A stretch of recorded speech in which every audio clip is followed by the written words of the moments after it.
telling us to stop worrying, to decide, I will not worry. That's not the only thing that Jesus teaches us in these verses. I think Jesus knew we needed more than just that. Isn't that true? There's a lot of things we know we shouldn't do, but it's hard to quit doing things even when we know we shouldn't. Well, as Jesus goes on in these verses that I read earlier, another thing that I notice, and you might notice things I don't, and that's great. I hope you will read these verses for yourself. Matthew chapter 6, verses 25 through 34. As Jesus goes on, he also is telling us, hey, look at your life in honesty and ask the question, where do you find life? I remember as a teenager, I enjoyed playing baseball. That was my sport. I played it as a kid. I grew up in a family that was a baseball family. My grandfather, who I was named after, played baseball as a farmer back in the early 20th century. My dad played baseball. I remember growing up and my dad listening to St. Louis Cardinals baseball on the radio almost every day. I played baseball as a kid, played it in high school. It was my sport. A few years later, I'm not sure how much later, after I was out of high school and doing this adult thing, I saw a t-shirt one day. It said, "Baseball is life." Now, when I was a kid, that t-shirt would have been very appropriate for me, especially in the summer. Baseball is life. That was what I lived and breathed in the summer. Jesus seems to be asking us the question, challenging us with this question, where do you find life?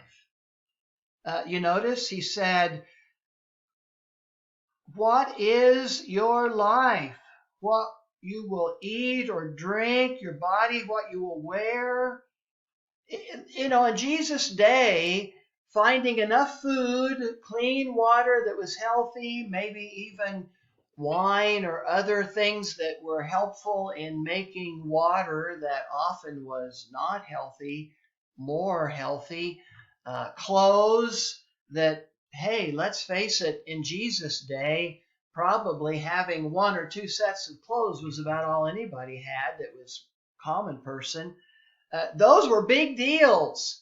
It wasn't that long ago, even in American history, that people spent much of their income, spent much of their time simply having enough to eat, enough to drink, and having the clothes that they needed. Many people in Jesus' day thought, if I can just get those things, that's enough. Our day is somewhat different. We can get food and clothes pretty easily, but we have a lot of other things. How about our time at work? How about our families? How about hobbies? How about so many things that we go to find life? Maybe our savings or bank account, maybe our stock portfolio, maybe the things we'll do in retirement because finally we'll have enough money and time to do what we want. That is life to us. And Jesus is challenging us. Where are you finding life? Do you find life in your hobbies? Do you find life in your recreation? Do you find life in your work? And Jesus would say, no, let me tell you something different. You can find life in your heavenly Father. Jesus says, you look for your food and your drink and your clothes and you think those will make you happy. But I want to tell you, your heavenly Father clothes the birds. He clothes the flowers. He feeds the birds. He has all these things that he provides for. Your Father in heaven knows what you need.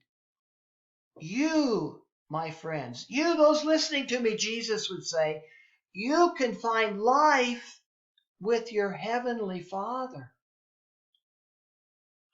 Jesus is challenging us. Where do we go to find life?